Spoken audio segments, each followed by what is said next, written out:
On November 25, 2009, John Edward Jones became trapped in a narrow hole inside Utah's Nutty Putty cave. "I'm not going to come out of here, am I?" he asked his rescuer. Why did John believe he wouldn't make it out? How did a fun adventure unravel into a family's worst nightmare? Nutty Putty is an underground cave in a remote patch of Utah's hill country, west of State Road 68. A 2003 survey mapped its length at 1,355 feet, with a depth of 145 feet. Its strangest feature was the viscous clay oozing from its walls, thick, sticky, almost alive. This peculiar clay gave the cave its name, Nutty Putty. The cave was famous for its narrow and slippery passageways, twists, turns, and squeezes that challenged even experienced cavers. But its playful name concealed its real dangers. Its tight passages made it one of the most dangerous caves in the region. Over 10 years, 5 major rescues had taken place inside its cramped tunnels. Despite the risks, Nutty Putty was one of Utah's most popular caves, drawing nearly 25,000 visitors a year. It was closed in 2006 for safety concerns, and reopened in May 2009, just 6 months before John entered its depths. John Edward Jones was a 26-year-old medical student, a devout Christian, and a devoted family man. He lived in Virginia with his wife, Emily, and their 1-year-old daughter, Lizzie. Their second child was due the following June. When John was younger, he had explored many caves with his father and brother. But he hadn't gone into a cave in years when he met his brother Josh at their parents' home for Thanksgiving.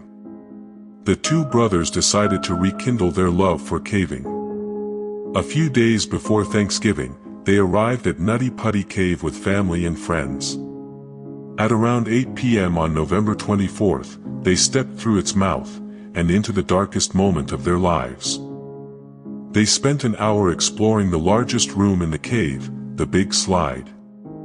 Then John, Josh, and 2 friends set out for a tighter, more challenging route, the birth canal, a narrow squeeze that opened into a larger chamber. John went first. He chose a waist-high hole and dove in head first, inching forward on his stomach, his hips, his fingertips. He wriggled forward for several minutes, expecting the passage to open. It didn't. It only tightened. 6 feet tall and weighing 200 pounds, John was not a small man. There was no space to turn around. So he kept crawling deeper, hoping the passage would widen. It didn't. He went through a space barely 18 inches across and 10 inches high, the size of a washing machine opening. John exhaled every bit of air he could, letting the tunnel steal the final inches of space around him. But when he inhaled, the cave clamped down, swallowing him into its stone throat. He found himself stuck firmly in a narrow crevice. His head angled downward at nearly 70 degrees. One arm pinned beneath him, the other twisted behind. He couldn't go back. He couldn't go forward. He was trapped between rock and gravity, 100 feet below the surface.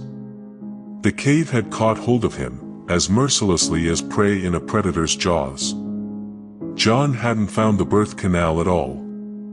He had crawled into a different passage, Ed's Push. Ed's Push led nowhere. It ended in 4 tiny dead-end fissures, too small for any human to pass. Worse, the passage sloped sharply downward. Retreat was far more difficult than entry. That section of the cave had a dangerous reputation. Dale Green, the man who discovered Nutty Putty, once got stuck there himself. A friend had to yank him out so hard he popped free. Green said, "I never went back." And now, the cave was about to test someone again. Josh was right behind John. When he reached the crevice, he saw only John's feet protruding. Dread swept over him. Josh said, seeing his feet and seeing how swallowed he was by the rock, that's when I knew it was serious. It was really serious. He tried pulling John out. He managed to lift him an inch, but each time he let go, John slid right back. So they prayed. "Guide us as we work through this," Josh whispered. "Save me from my wife and kids," John pleaded. Realizing they needed help, Josh scrambled toward the surface while a friend stayed with John in the darkness.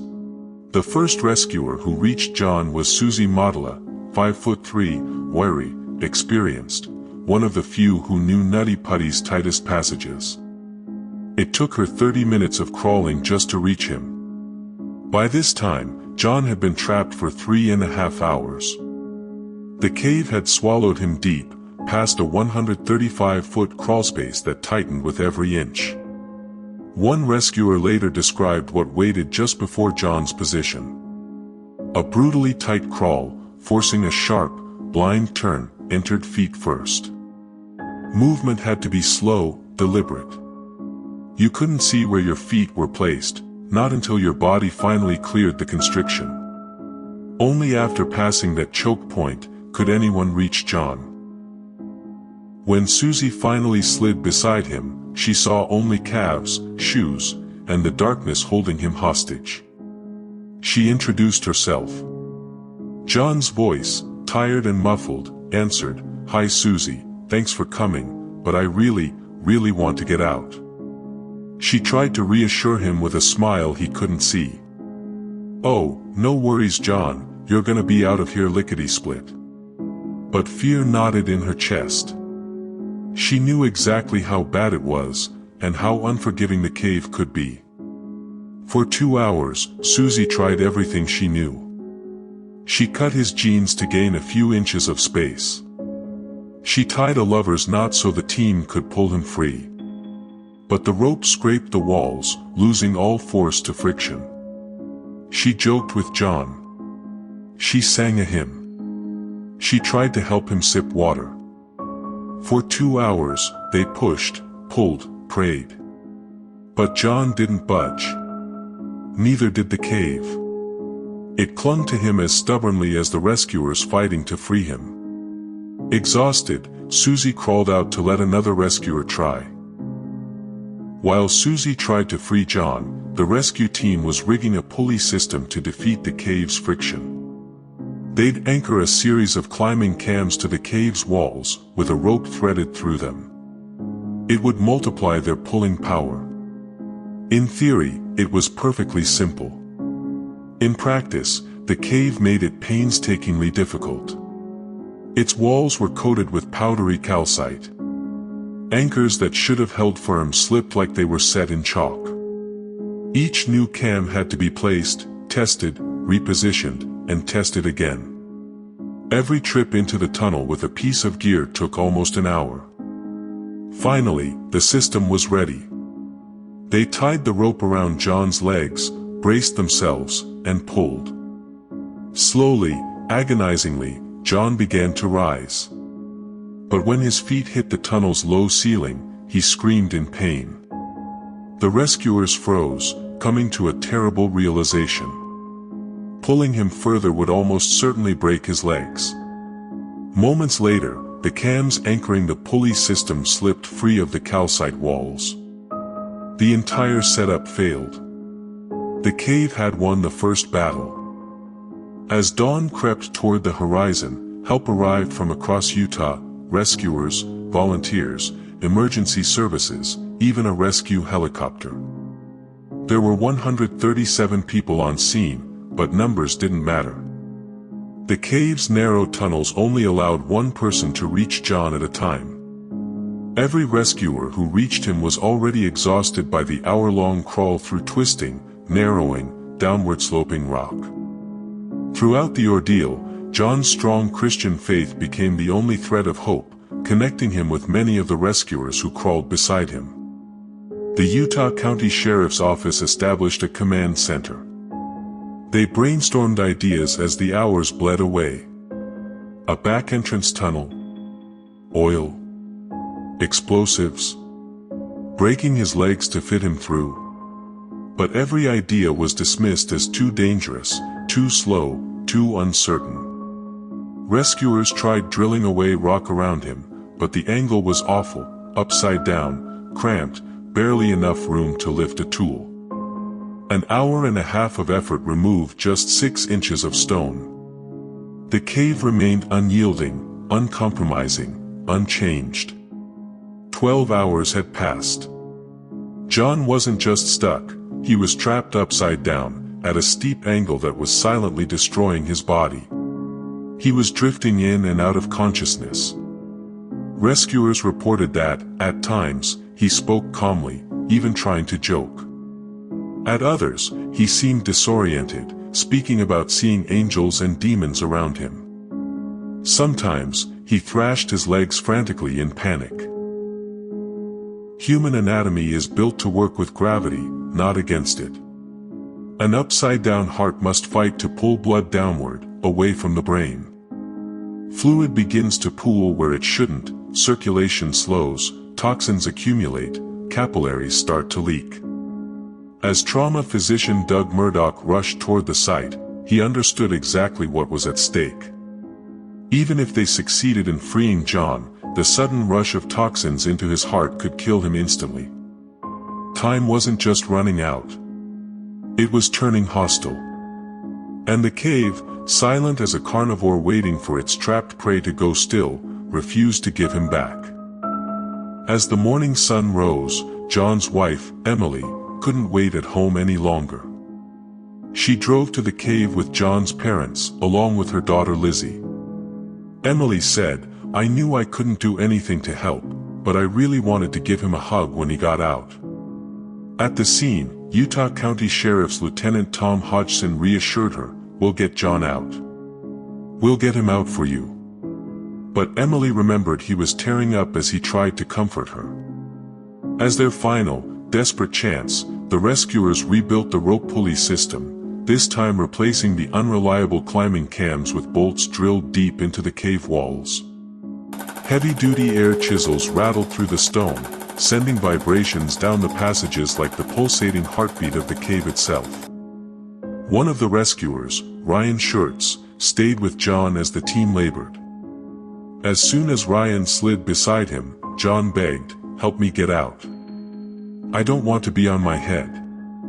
Ryan asked softly, "Why are you on your head?" John whispered, confused, "Why did you guys put me here?" He was delirious, drifting in and out of reality, his upside-down world distorting everything. In one quiet moment, he murmured, "I'm sorry I'm so fat. It'd be easier for you guys to get me out if I wasn't so fat." Ryan kept talking to him, grounding him, rubbing his leg to comfort him that he wasn't alone in the dark. The rescuers brought a two-way radio into the tunnel so John could hear the voice that mattered most. "I love you. Just keep fighting." Emily's voice crackled through the static. "I love you. I love you. Tell Lizzie I love her. I'll get out, and I'll come see you." John yelled back. Ryan could hear he was crying. It was 4 p.m., November 25th, when the new pulley system was finally ready. John had now been trapped for 19 hours. But there was reason to believe he might actually make it out alive. The rope, threaded through nearly 15 bolts drilled into the rock, stretched back to an 8-man rescue team. They pulled as one. The cave pulled back. A deadly tug-of-war, with John's life hanging in balance. Then, John rose. Slowly. Inches at a time. For the first time, the cave reluctantly loosened its hold. Then John's feet brushed the low ceiling. He screamed. Ryan shouted for the team to lower him, to let him rest. When they resumed, John rose high enough for Ryan to finally see his eyes. He asked, "John, look up at me. How are you doing?" Despite the agony, John smiled weakly. "It sucks. I'm upside down. I can't believe I'm upside down. My legs are killing me." John looked exhausted, his eyes were red from crying, his face was muddy. But he wasn't bleeding, he was talking. He was still fighting. Rescuers hooked up IV fluids to feed John. And for the first time, Ryan felt something new. Hope. Against all odds. Against the crushing weight of stone and time. John was almost free. He could hug his wife. He could watch his little girl grow up. He could see his baby being born. The cave seemed ready to let him go. The rescuers let John rest for another 20 minutes before pulling again. Then, disaster struck. The entire team fell backward as the rope suddenly snapped loose. Deep inside the passage, Ryan felt something slam into his face. The world went black. When he came to, he saw nothing but swirling dust. His eye was swelling shut, his jaw felt broken, and he tasted blood. The cave had struck back. The nearest key bolt had ripped clean out of the wall, shattering the stone arch above John's legs. As the dust settled, Ryan's heart sank. John had slid down the hole again, even deeper than before. He shouted, "John, I'm bleeding. I've got to get out. But it's okay. Everything's okay. Someone else will come in with you." He crawled out of the cave, bleeding heavily from severe facial injuries. Ryan's father, Dave Schurtz, took his place. When Dave reached John, he immediately sensed the change. John's breaths were shallow, faint, each one a smaller fight than the last. Dave asked, "John, are you okay?" John's fractured voice floated to him, his words darker than the blackness around them. "I'm going to die right here. I'm not going to come out of here, am I?" The pulley had shattered much more than rock. It had shattered John's hope of getting out alive. Dave forced reassurance into his voice. "We're going to get you out." But John had fallen silent. A dying man had spoken his final words. In desperation, Dave lowered himself deeper into the crevice to loop the rope around John's waist, and became stuck himself. It took 15 agonizing minutes to free himself from the tunnel's grip. Sweating, trembling, fighting the cave's humid chokehold, Dave stood cramped beside John and drilled a new bolt hole into the stone. Exhausted, he crawled out to make room for the next rescuer. At the cave entrance, Dave pulled Lieutenant Tom Hodgson aside. Together, they confronted the truth they had been refusing to accept. John was going to die, and there was nothing they could do about it. Dave said quietly, "He's dying right now. He has a heartbeat, but he had difficulty breathing before I got there. You can't get someone down there before he dies." But Emily didn't know. She still believed he was coming home. When rescuer Brandon Kowalas reached John, he brought a radio so Emily could speak to him. She said gently, "I know you've been pushing so hard for so long. Why don't you rest for a minute and take a break, and then you can push again?" For a moment, it comforted her. She had given her husband, struggling so hard for his family, for her, against something so impossible, permission to be at peace for a moment. But John didn't respond. He was already unconscious. He never woke again. A paramedic crawled into the tunnel and checked John's pulse. There was none. Shortly before midnight on November 25th, John Edward Jones, 26 years old, husband and father, was pronounced dead of cardiac arrest. Emily couldn't accept it. She was terrified of leaving.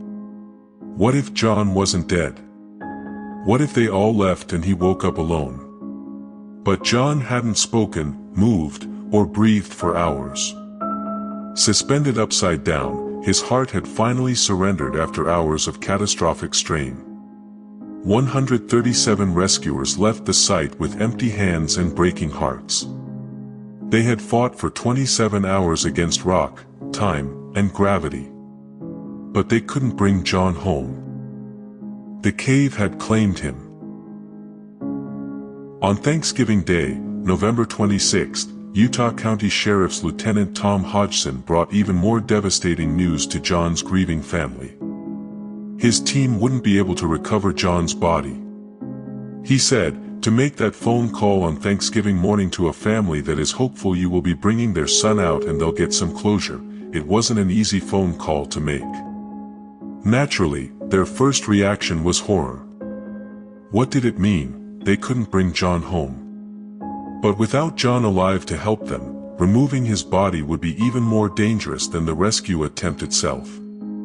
So the family agreed. They wouldn't allow anyone else to risk their life.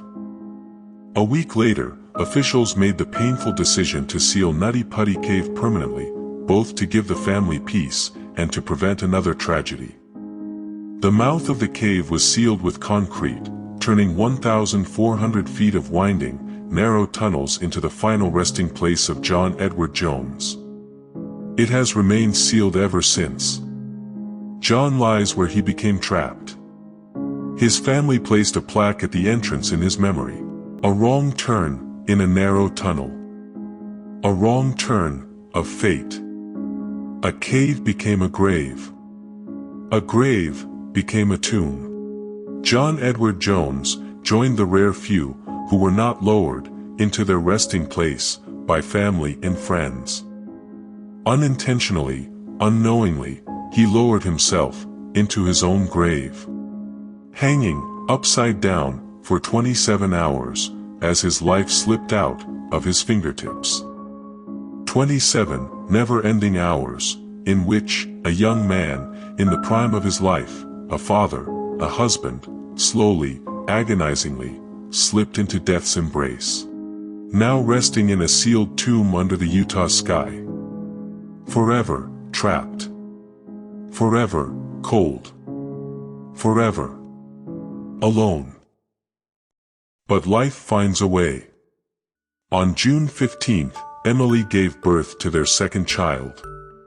A boy. She named him John. Emily said, "I just know that he's still watching out for us, that our family is still a family." Somewhere in the heavens, John must have looked down and smiled. In that tiny new heartbeat, he lives on. A tribute to the memory of John Edward Jones. May his soul rest in peace. Which moment in John's story lingered with you the most? I'd like to hear your comments. If this story lingered in your thoughts, like the video and share your comments, and for more real-life stories that probe the unthinkable, the unsolved, the unexplained, subscribe to Unraveled.